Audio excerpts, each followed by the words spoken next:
Welcome to Burlap Teachers. Enjoy the video. In this video, I will explain how to remove a BMW 1 Series door handle.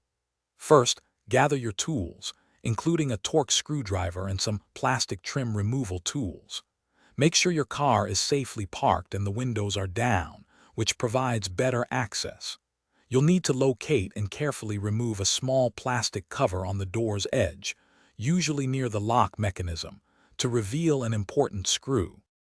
Now, using your Torx screwdriver, carefully loosen the screw you just uncovered. You don't need to remove it entirely, just loosen it enough.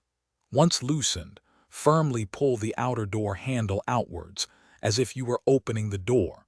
While holding it out, gently slide the entire handle assembly towards the rear of the vehicle. This action will help release it from its front mounting point. With the handle partially detached, you can now gently pull it away from the door panel just enough to see the connections behind it. You'll find a Bowden cable, which operates the latch. Carefully unhook this cable from its designated slot on the handle. Additionally, there might be one or more electrical connectors for features like keyless entry. Gently press the release tab and unplug these connectors.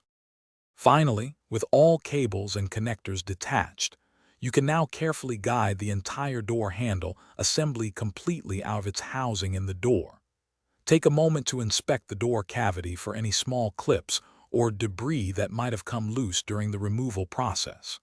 Remember to store your removed handle and all its associated components in a safe, clean place until you are ready for reinstallation. Thanks for watching. Consider subscribing if this video helped you.